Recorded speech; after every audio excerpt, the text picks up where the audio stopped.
매체 바르게 읽기. 우리가 매체 그러면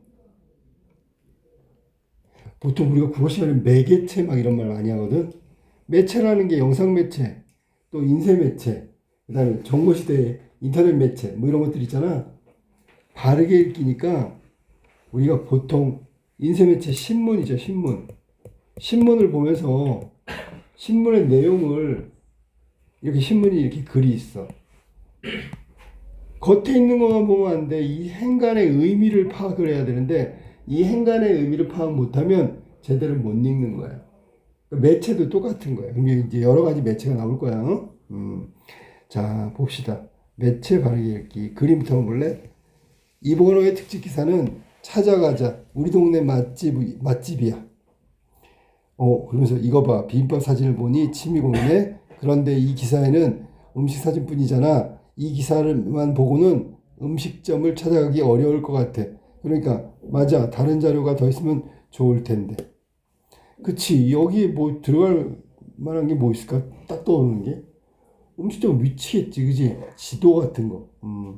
자, 그럼 여기 지금 아름이가 기사만 보고 음식점을 찾기 어려울 것 같다고 한 까닭은 뭘까요? 그러면 그냥 간단하게 하면 음식 사진만 있기 때문이야. 이해됐어? 근데 제목이 뭐였지? 제목이 찾아가자. 그러면 음식 사진만 올리면 안 되고 찾아갈 수 있는 방법을 여기다가 제시해야 될 거 아니야. 그게 제 대표적인 게 지도 위치 아니야. 제목하고 여기 내용하고 완벽하게 조화가 안 됐단 말이야. 알았지? 우리 동네 맛집 중에서 맛집의 위치라든지 정보가 들어가야 되는데 음식 사진만 올렸으니까 잘못된 거지. 그러니까 여기 지금 지도가 필요하겠지. 무슨 지도? 위치 표시 지도지. 무슨 위치? 맛집. 맛집 위치가 있는 지도를 추가하는 게 필요하다. 됐어? 자, 그 다음에 미리 가본 현금 없는 사회. 미리 가본 현금 없는 사회. 이 글 보니까 요것만 봐도 뭔지 알 것 같은데요, 선생님. 이거 영상 매체잖아, 영상 매체. 영상 매체 대표적인 게 뭐야? TV 아니야, TV. TV. 영상 매체. TV. 자, 그럼 미리 가봤어. 이 얘기는 미래에 가봤더니 현금 없는 사회래. 지금이야 뭐 보편화됐지만 옛날에는 이게 일반화되지 않았었지. 모두 현금을 쓰니까. 자, 그러면 봐봐. 진행자가 뭐라 했냐면 신용카드 정보를 스마트폰에 넣어서 지갑처럼 쓰는 모바일 페이 이미 있죠? 이미 쓰고 계신가요? 최근 모바일 페이의 사용자가 크게 늘고 있습니다. 지금보다 더 보편화되면 빠르면 15년 안에 우리 일상에서 현금이 완전히 사라질 수도 있다는 전망이 나오는데요. 진행자의 멘트가 지금 여기 쓰여져 있단 말이야. 그러면 여기 지금 모바일 페이라는 말이 나왔는데 현금은 모바일 페이로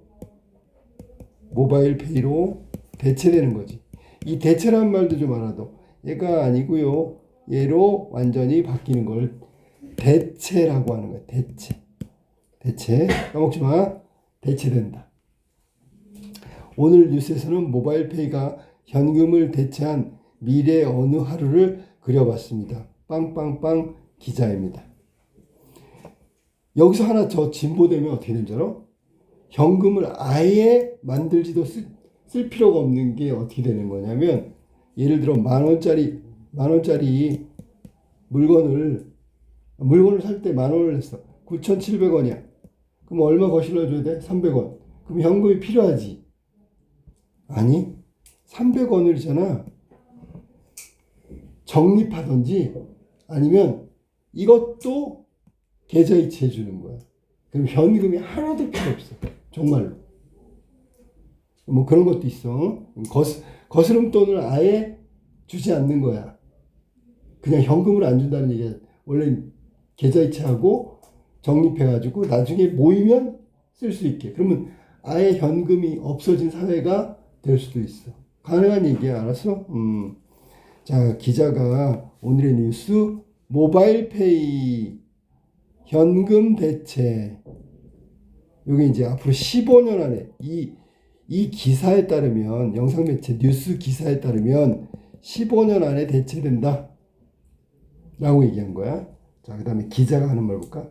현금이 사라진 2030년 20대 직장인의 어느 일요일 외출길. 자, 이제 가상으로 미래 가본 거야. 지갑은 없습니다. 스마트폰 하나면 됩니다. 2030년 아니네. 지금도 되잖아. 편의점에서 요깃거리. 요깃거리가 그냥 우리가 보통 요깃거리라면 우리가 밥 대신 살짝 이렇게 먹는 대신 먹는 배고픔을 잠깐 속이는 그런 것들 말하는 거예요. 뭐 주식을 먹는 게 아니라 요깃거리를 산 뒤 우리 군것질거리도 좋고. 자, 그래서 스마트폰으로 결제 완료. 뭐 이게 특별한 것도 아니지. 버스 요금 결제도 스마트폰을 누르면 끝. 점심값도 커피값도 스마트폰을 한 번 누르면 끝. 쇼핑 없이 스마트폰만 되면 결제 완료. 지하철 보관함을 쓸 때도 마찬가지. 회사 선배의 결혼식 접수대 앞에 줄을 서서 축의금을 내는 건 옛날 얘기. 예식을 본 뒤 무인 접수대에서 신랑 측 QR코드를 찍으면 됩니다. 이거 실제로 지금 결혼식장에서 이렇게 하고 있어. QR코드 찍고 들어가면 돼. 찍는 거야. 알았니? QR코드 딱 찍으면 그 URL을 뜨면 그걸 딱 누르면 어떻게 되죠? 신랑 측 신랑 계좌번호가 딱 나와. 그럼 그걸로 입금하면 되는 거야. 알았니? 그러면 축의금도 그렇게 했네. 기부도 스마트폰 한 번 누르면 끝. 그러면 여기 일요일 날 이 직장인 20대 직장인의 생활 중에서 현금이 필요한 건 하나도 없네. 그지? 현금이 없어도 일상생활에 아무 지장이 없네. 그지? 그 얘기하는 거야. 미래의 모습은 이렇다. 자, 그 다음에 길거리 떡볶이를 먹고 나서도 마찬가지. 모바일페이. 지금 모바일페이 하는 거야.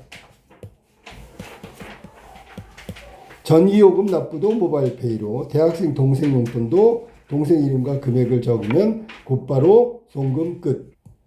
모바일페이만으로 보낸 미래의 하루였습니다. 라고 얘기하면서 미래에 현금 없이 모바일페이로 일상생활하는 모습을 구체적이고 생생하게 나타냈지. 그 예시라고 해야 되는 거야. 이게 뭐 글이라면 예시고요. 여기다 이렇게 다 보여주는 거야. 화면에 띄우는 거야. 영상 매체니까. 그러면서 모바일페이 결제하는 모습이 화면을 했지. 여기서 강조하는 건 뭐냐면 모바일페이로 다 된다는 걸 강조하고 싶어서 이 화면을 띄운 거야. 글이 아니니까 예시라고 할 필요까지 없는데 그 모습을 보여준단 말이야. 다양한 상황을 보여주면서 모바일페이가 현금 없이 하루를 온전히 보낼 수 있는 사회가 된다, 미래가 된다. 그걸 강조하는 거란 말이야. 자, 그 다음에 미래 사회를 가정했지만 앞서 나온 장면은 이미 서비스를 하고 있거나 상용화, 일상생활에서 쓰는 거지. 상용화할 수 있는 기술입니다. 언제든지 가능하다. 해외의 경우 스웨덴에서는 현금 없는 가게가 늘고 있고 중국에서는 노점상에서도 모바일페이를 쓸 수 있습니다. 그러니까 미래에는 이렇게 현금이 없이도 모바일페이 같은 가상화폐 이런 것들 가지고 충분히 생활할 수 있다. 이게 지금 예시란 말이야. 어떤 예시일까?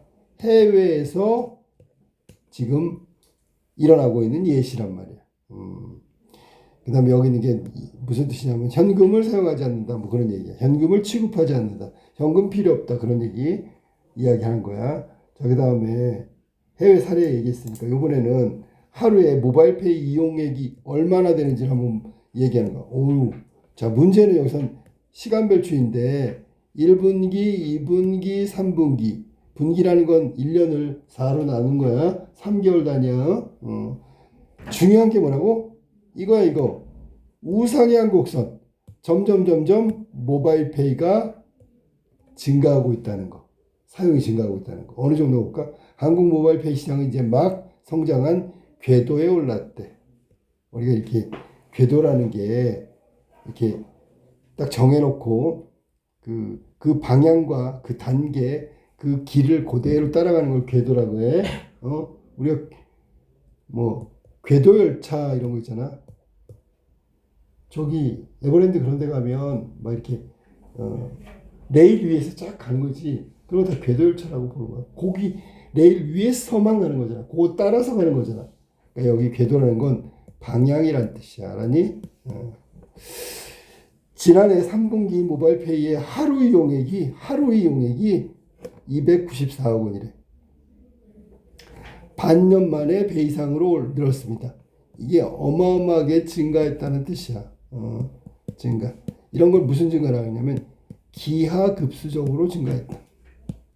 이게 엄청 증가했다 그런 뜻이야. 다른 말로 하면. 자, 그래서 이렇게 모바일페이가 하루에 쓰는 게 294억 원. 어마어마한 거지, 그지? 자, 그럼 이런 그래프는 왜 여기다 갖다 놓았을까요? 그러면 그래프 같은 경우에는 시각자료예요, 시각자료. 시각자료는 그래프, 원그래프, 막대 그래프, 얘네들은 한눈에, 한 번에, 내용 파악이 가능하다. 그래서 이런 걸 갖다 써놓는 거야. 내용하고 어울리는 내용이야. 딱 보면 294억 원, 3분기 들어서 3분기 전체가 아니라 3분기 중에 하루에 평균 사용액을 말하는 거야. 자, 그 다음에 인터뷰로 넘어갈게. 근데 지금 보니까 진행자 나왔죠. 기자 나왔죠. 그 다음에 인터뷰 나오죠.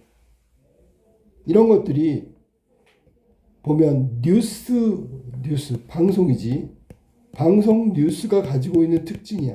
자, 이거 시험에 나올 수 있으니까 설명해 줄게. 방송 뉴스, 우리가 텔레비전 뉴스, 제일 처음에 제목이 나오는데 제목, 화면 옆에 띄우는 제목, 이 제목은 있잖아. 신문하고 똑같아. 핵심 내용이지. 핵심 내용을 압축해야 돼, 하니? 압축. 그래가지고 자막으로 띄우는 거야. 그럼 우리는 자막만 봐도 다음 뉴스가 뭔지 알겠지. 그리고 자막 보고 관심 있는 건 관심이 증가되겠지. 이게 제목이 갖고 있는 방송 뉴스의 과정이란 말이에요. 핵심 내용 자막으로 추출해가지고 시청자들의 관심을 유발시키거나 증폭시킨다.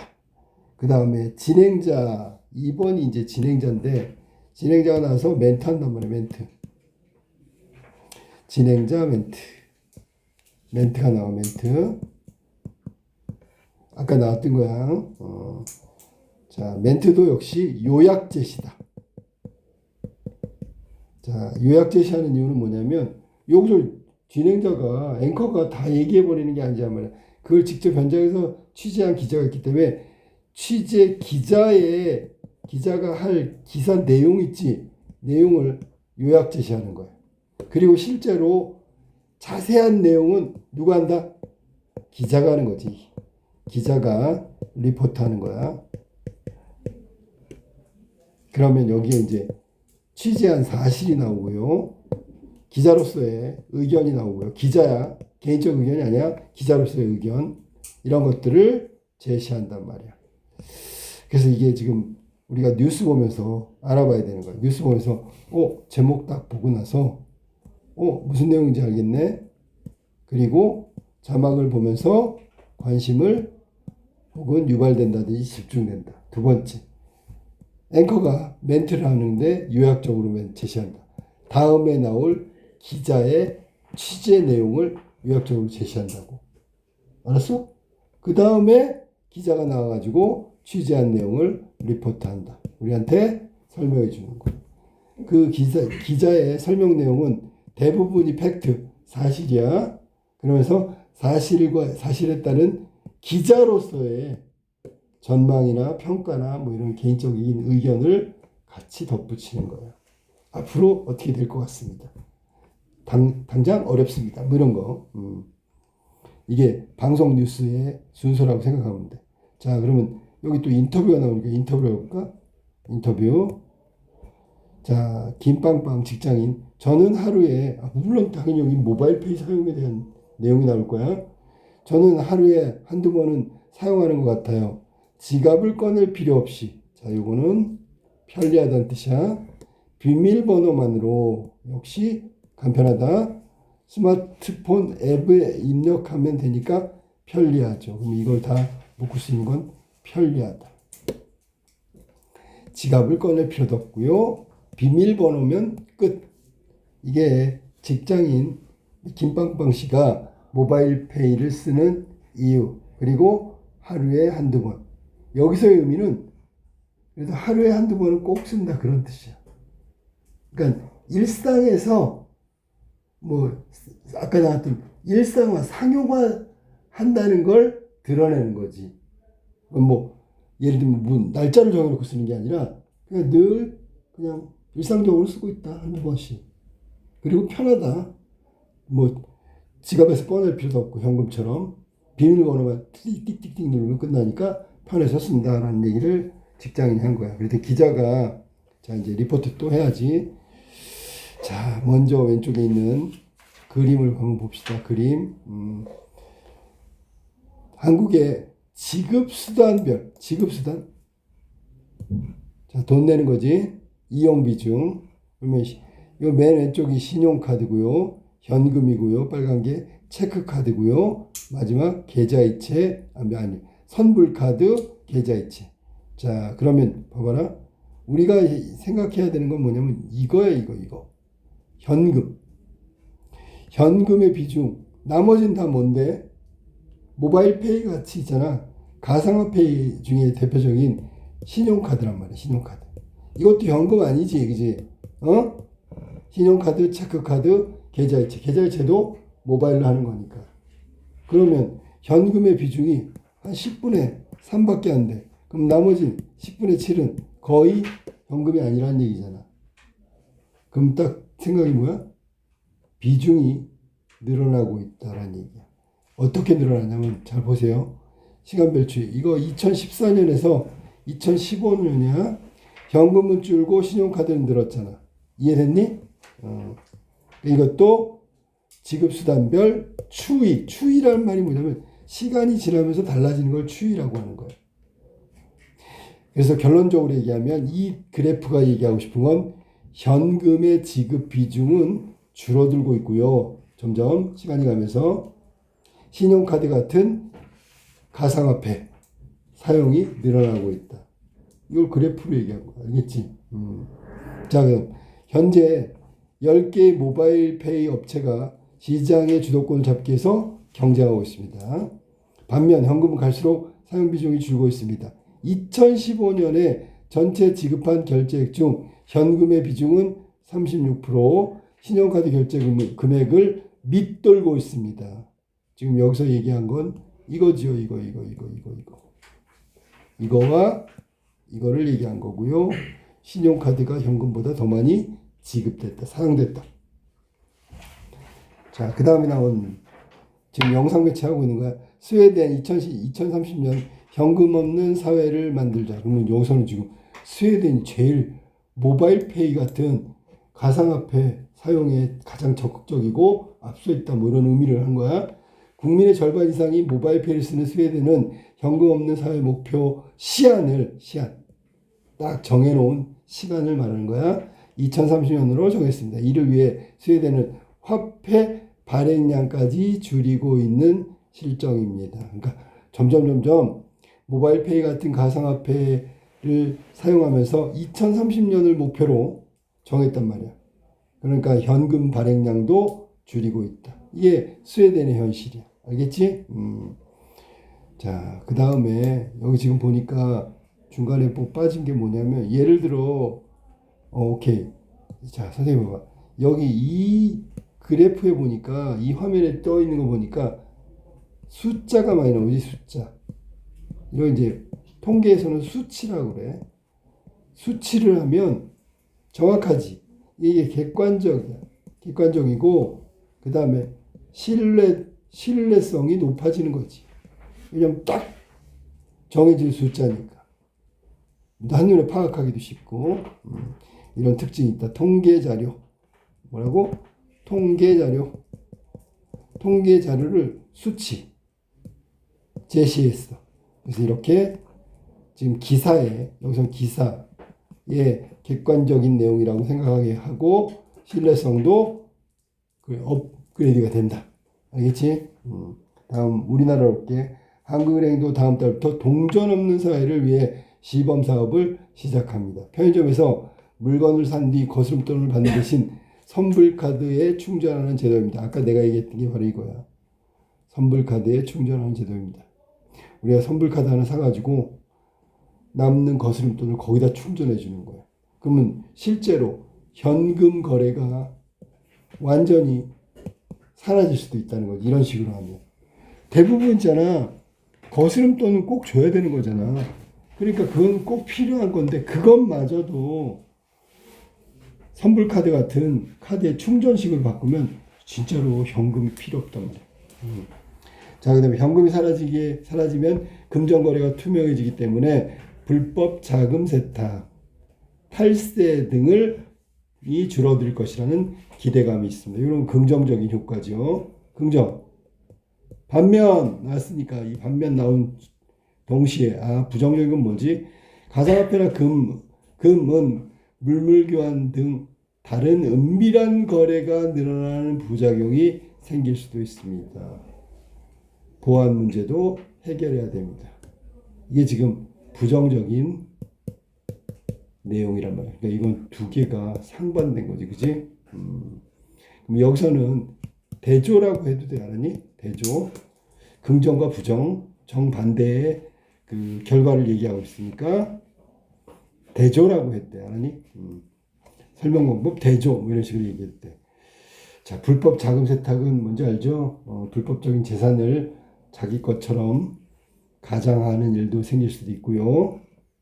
그러니까 도박장을 해서 번 돈을 이걸 세탁을 하는 거야. 마치 일해서 번 것처럼. 이런 게 불법 자금 세탁이지. 탈세, 돈을 벌고도 됐어? 돈을 현금으로 받았어.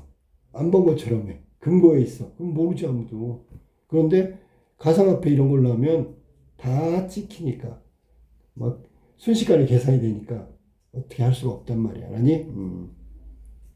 보안 문제, 이것도 보안 문제, 그 가상화폐이기 때문에 만약에 현금 없는 사회를 위해서 이 보안 문제가 해결 안 되면 엉망진창이 될 거야. 막 생각해봐. 돈이 아니라 숫자잖아, 그지? 막 남의 계좌에서 막 이체해버리고 막 이렇게 하면 문제가 심각하지. 그러니까 이런 문제가 해결돼야지만 가상화폐 사회가 이루어질 수 있다. 그래서 긍정적인 측면과 부정적인 측면 두 가지 장점과 부작용을 얘기했다. 자, 그 다음에 계속 지금 인터뷰. 중간중간에 인터뷰가 끝난 말이야. 누가 나왔냐면 여기 정보보호대학원 교수. 자, 이런 사람들은 뭐라 그래? 우리가 전문가라고 하지. 전문가의 얘기는 역시 객관적 수치처럼 신뢰성을 확보할 수 있다. 믿을만하다는 얘기야. 이 분야의 사람이니까. 임빵빵 정보보호대학원 교수. 부정결제 방지 시스템, AI, 인공지능, 사이버 보험으로 위험을 최소화하고 편리성을 증대하는 제도가 필요하다고 생각합니다. 제도의 필요성. 이게 해결책이야. 그러니까 가상화폐 같은 모바일 페이 같은 화폐 사용이 실현되려면 제도가 필요하다고. 어떤 제도인가 볼까 그랬더니 부정하게 결제하는 시스템을 막는 거, 그 다음에 AI, 인공지능, 사이버 보험으로 위험을 최소화하고 편리성을 증대하는 거, 이런 제도가 필요하다. 이게 전문가의 얘기란 말이에요. 현금 없는 사회로 가기 위해서 필요한 문제. 아까 보안 문제를 해결해야 된다 그랬잖아. 맨 마지막에 여기. 자, 선생님 보세요. 여기 보안 문제를 해결해야 합니다. 그리고 바로 화면이 떴어, 이렇게. 그러면 보안 문제를 해결할 수 있는 해결책을 이어서 얘기하는 거란 말이야. 지금 이게 책으로 했으니까 그렇지 영상으로 보면 순서대로 탁탁 넘어가는 거야. 보안 문제를 해결해야 됩니다. 그러면서 이 사람이 교수가 딱 화면에 뜨는 거지. 자, 그 다음에 기자가 다시 리포팅한다. 신용카드에 더해 모바일 페이의 빠른 확산 속도를 감안하면 현금 없는 사회는 예상보다 일찍 도래할 수 있습니다. 그때가 되면 그때 현금 없는 사회에 동전이나 지폐를 이렇게 박물관에서 볼 수 있을지도 모릅니다. 왜? 사용 안 하니까. 박물관에서 전시되는 그런 물건에 불과할 거다. 실제 현실은 모바일페이 이런 걸로 가상화폐로 다 치러질 테니까. 실제로 실생활에서 이런 건 소용이 없어진다고.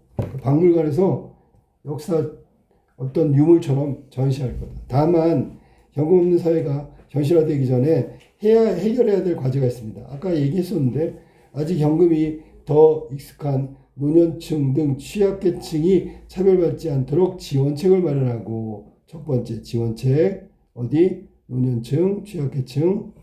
모바일페이로 큰 돈을 결제하거나 송금해도 문제가 없도록 확실한 보안 시스템.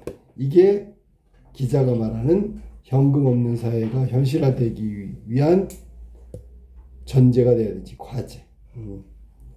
나왔어요. 우리가 해야 될 일이 뭐라고? 이런 것들을 마련해야 되고요. 이런 것들을 할 수 있도록 보안 시스템을 갖춰야 한다. 그래서 JTBC 뉴스 2017년 3월 5일자 내용이 그대로 교과서에 실렸다.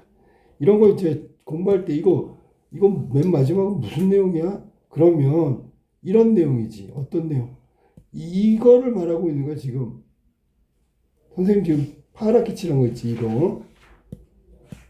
그러니까 글을 읽으면서 이렇게 문단별로 핵심 내용을 이렇게 정리를 해봐. 맨 마지막 기자 멘트는 무슨 내용이야?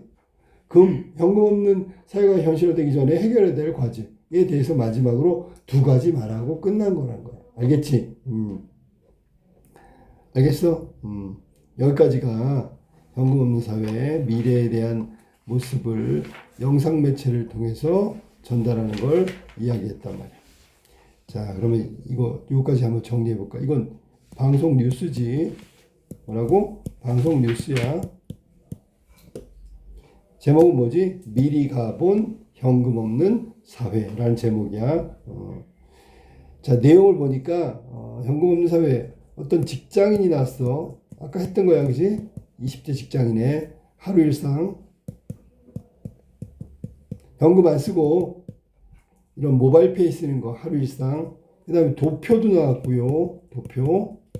그 다음에 중간중간 인터뷰가 나왔어. 인터뷰는 아까 하루 일상 직장인 그런 사람 일반인들의 인터뷰하고 정보보호대학원 교수인 전문가의 인터뷰가 중간에 실렸다라니. 그 다음에 마지막은 이제 들어간 게 이러지. 인터뷰와 함께 전망을 하고 있다. 전망. 앞으로 미래는 현금 없는 사회가 될 것이다. 그러면서 해결해야 될 2가지 문제를 기자가 제시하고 끝났다. 하니? 그다음에 여기 지금 뭐 그냥 봐도 대조도 나오고 예시도 나오고 나열도 나오고 나열 뭐 이런 설명 방법 등이 등등등등 쓰였단 말이야. 이런 걸 자주 보면 앞으로 미래하고 그다음에 이거 일종의 경제 분야이기 때문에 미래의 경제에 관한 안목을 보는 눈이 올라갈 수 있다. 그러니까 시사적인 거니까 안목을 올릴 수 있는 중요한 내용들이다. 알겠지? 자, 그러면 모바일페이 사례에 대해서 한번 얘기해 볼까? 사례. 외국 사례 나왔지. 외국. 어디? 스웨덴이 주로 나왔어. 스웨덴. 중국도 나왔다. 중국 노점상 얘기 나왔으니까 이런 다른 나라의 상황을 보여줬어. 사례로 보여주고 있다. 이거 예시라고 하면 돼. 알았지? 그 다음에 균형 있게 현금이 없는 사회가 되면 좋은 점, 그리고 그 현금 없는 사회가 일으킬 수 있는 부작용, 이런 걸 뭐라고 얘기하냐면 양쪽을 다 얘기했지. 긍정과 부정. 이건 균형이야. 균형. 중간자 입장에서 얘기했단 말이야.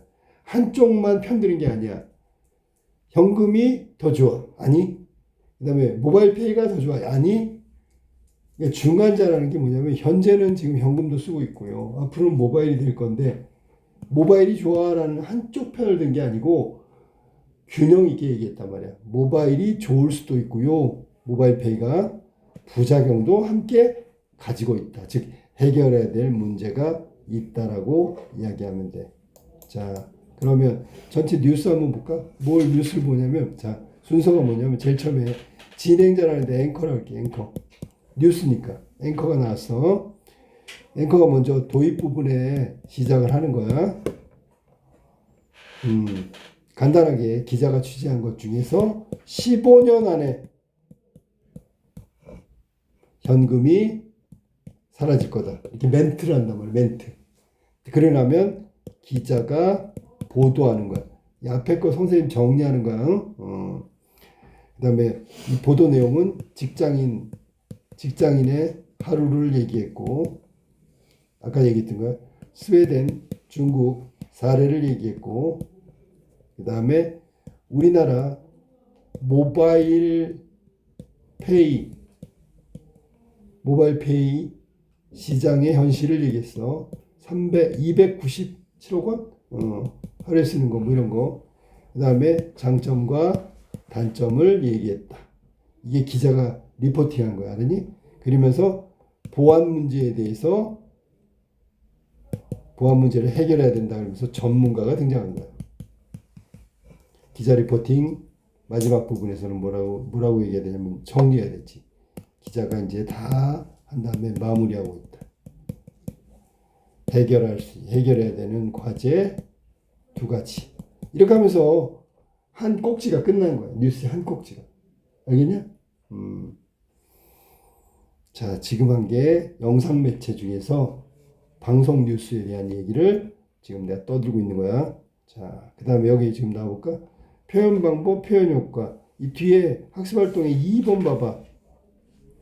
다른 건 별로 안 중요하고 요것만 지금 효과를 정리해보자 뭐 이렇게 나왔는데 뭐 다 정리해놨네 여기다.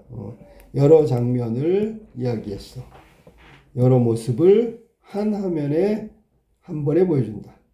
이렇게 모바일 페이 결제가 다양하게 쓰이고 있다는 걸 이야기하는 건데, 이게 다양하게 쓰이고 있다는 점을 강조하고 있는 거지. 뭘 강조한다고? 다양한 상황에서 모바일 페이를 사용하고 있다, 사용할 수 있다. 요 부분을 강조하기 위해서 이 화면을 띄운 거야. 무슨 화면? 이 화면을 띄운 거지, 그치? 2번째, 가게에서 현금을 사용할 수 없다는, 이게 뭐야? 이거 뭐라 그래야 돼? 이거는 이미지라고 하는 거야. 이미지. 사진 그리지 말고 이미지로 표현한 거야. 단순한 이미지로, 여기 이미지라고 나왔네. 내용을 쉽게 표현하고 빠르게 이해가 가길 수 있도록 이미지를 표현한 거야. 이미지. 현금이 필요 없다. 그 다음에 요 그래프 도표 나왔지. 자, 여기서 핵심 뭐라고? 빨간색. 현금 지급이 줄고 있다. 이거야, 이거. 여기다 써야 되겠네. 그대로.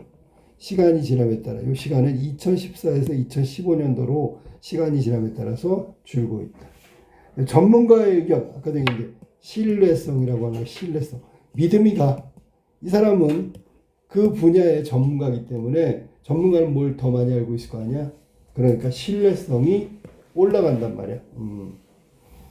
자, 뉴스 표현, 뭐뭐입니다. 이게 또 뭐야?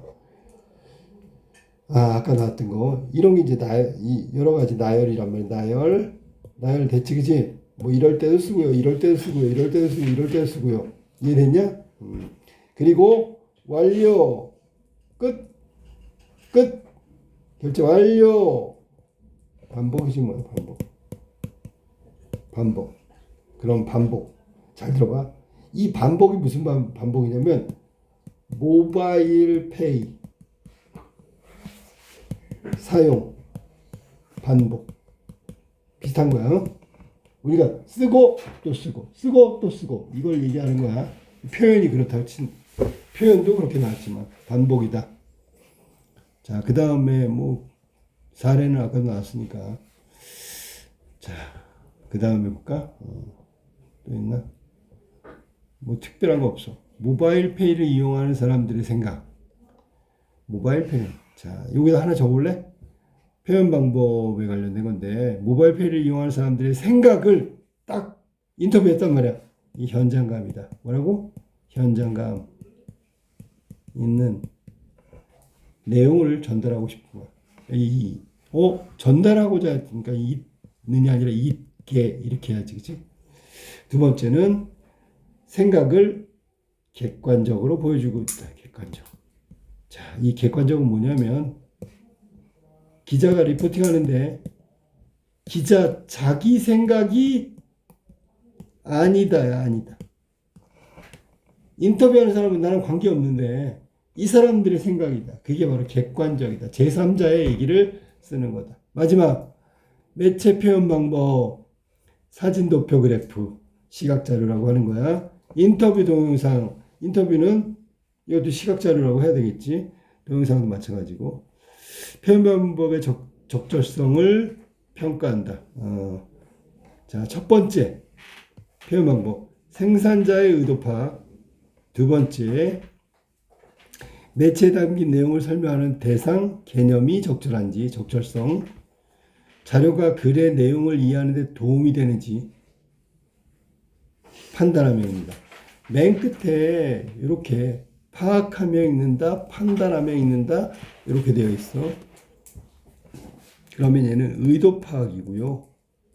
요거는 내용 파악이고요. 세 번째는 자료 매치야. 알았니? 자료하고 내용하고. 이해됐어? 이렇게 세 가지를 파악하면서 평가해야 되는 거야. 의도 파악, 내용 파악, 내용 자료 파악. 이게 필요하다는 거야. 알겠지? 그래야지 방송 뉴스, 방송 매체, 영상 매체를 바르게 보고 있는 거지. 여기서 마지막 거는 시험 문제에 너무 자주 나와. 알겠어? 그래서 의도, 지금 외워보자. 의도, 내용, 내용 자료. 이퀄이야. 이게 세 가지가 포인트야. 그거를 파악하면서 읽어야 돼. 파악하면서 봐야 돼. 자, 자전거를 타고 가면 차, 끌고 가면 보행자. 제목 봐봐, 제목. 이 제목이 뭘까요? 그러면 저 밑에 있는 기사 내용을 압축해 놓은 거예요. 그런데 표현을 보니까 뭐뭐 가면 차, 뭐뭐 가면 보행자 이렇게 됐잖아. 이런 걸 뭐라 그러냐면 짝이지 짝. 대꾸 비슷한 표현이 대꾸. 앞하고 뒤 짝을 맞추고 있는 거 지금. 뭐가 제목이 이거 제목이니까 인터넷 뉴스 기사 제목이 대꾸 표현처럼 짝이 되어 있단 말이야. 뭐뭐 가면 여기다 뭐뭐 하고 가면 차, 뭐뭐 하고 가면 보행자. 일부러 눈에 띄게 짝을 맞춰서 제목을 정한 거야. 자, 신문 보고 신문이니까 뉴스 기사니까 사진 보고 횡단보도를 건널 때 보행자의 뒤에서 속도를 내며 달려온 자전거가 쏜살같이 보행자 옆을 스치듯 지나가 화들짝 놀란 때가 있다. 누구나 경험할 수 있는 거지, 그지? 길을 걷는 건 보행자고요. 만약 보행자가 뒤에서 달려오는 자전거를 알지 못한다면 그쪽으로 움직였다면 충돌 사고가 일어날 수 있는 아찔한 상황이다. 자, 이거 일상에서 흔히 벌어질 수 있는 일이야. 특별한 일은 아니야. 이처럼 인명피해가 생길 위험에 있는 횡단보도에서 자전거를 탄 채로 건너는 이들은 어디서나 흔히 볼 수 있다. 일상이란 말이지. 게다가 신호를 놓치지 않기 위해서 전속력으로 횡단보도를 향해 질주하는 자전거도 적지 않다. 질주 미친 듯이 달려가는 거야. 신호가 바뀌는 순간과 거의 동시에 자전거가 갑자기 횡단보도에 나타나면 이미 출발하기 시작한 자동차와 충돌해 대형 사고로 이어질 수 있다. 이게 굉장히 위험하다는 얘기를 지금 하고 싶은 거예요. 알겠지 무슨 말인지? 그래서 기사 내용이 하고 관련 있는 이런 대형 사고가 일어날 수 있다. 사고가 일어난다. 자전거를 타고 가면 차, 끌고 가면 보행자. 제목에 나왔던 거 다시 나왔다. 1,400만 명가량으로 추산되는 자전거 인구가 활발하게 활동하는 계절이 왔다. 최근엔 서울시에서 운영하는 공공자전거 서비스인 따르릉이 보급이 늘고 이용 빈도가 높아지면서 더 많은 자전거가 거리를 질주하고 있다. 점점 더 심각하다. 가능성 있다. 충돌, 교통사고. 그러나 도로교통법상 차로 분류되는 자전거 관련 교통법규에 대해서는 알지 못한다. 이게 현실이란 말이야, 현실. 자, 어떤 현실이냐면 잘 들어. 이런 현실이야.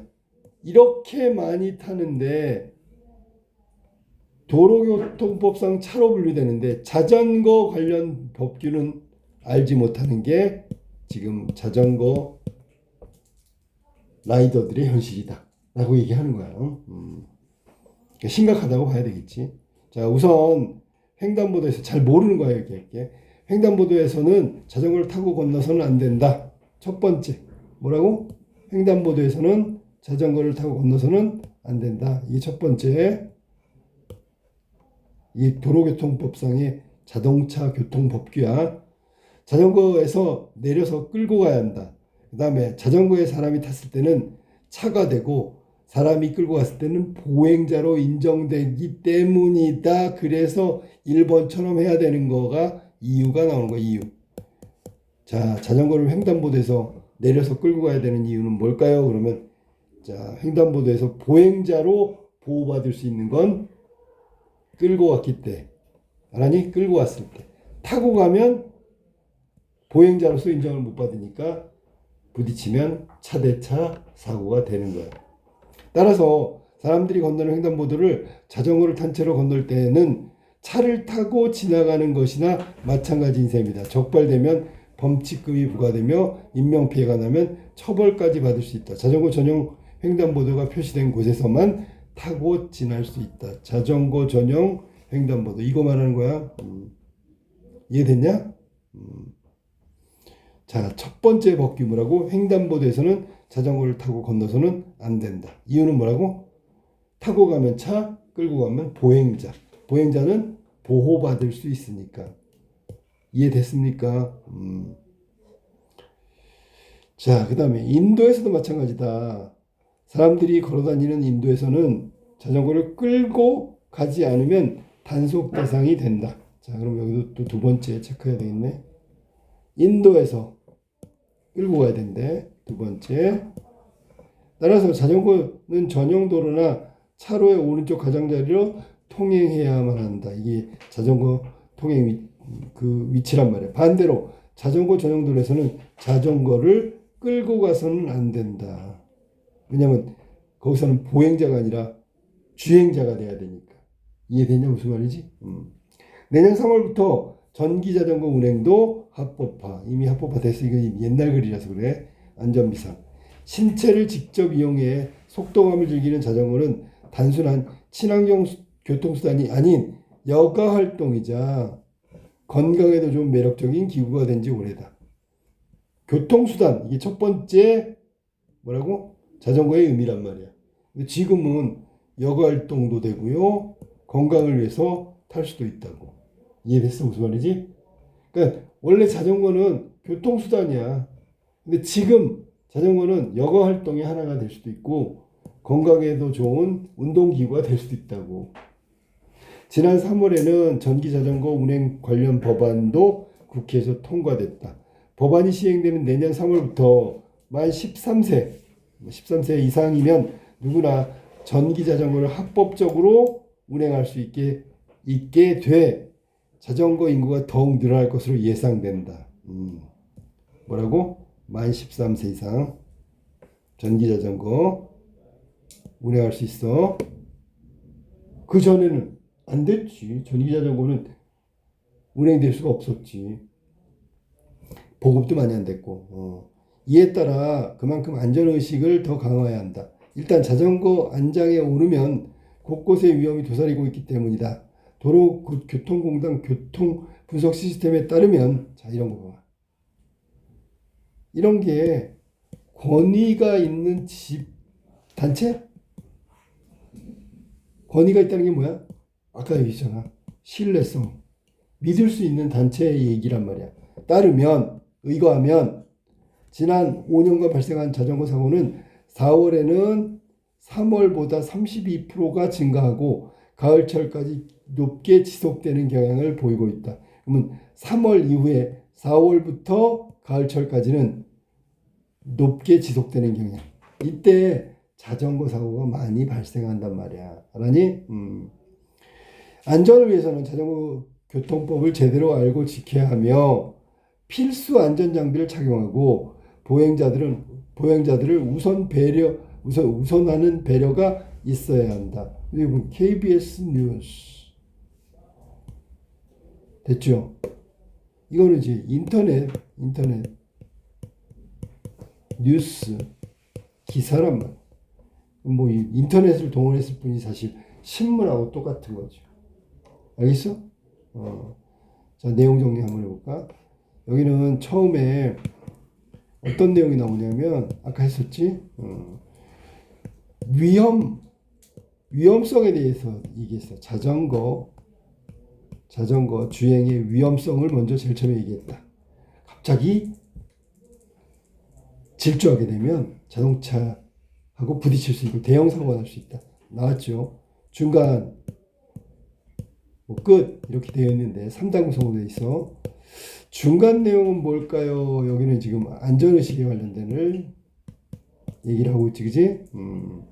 그러면서 법규 이거 욕 아니다. 법규 알지? 손가락 그거 아니다. 법규 두 가지가 나왔어요.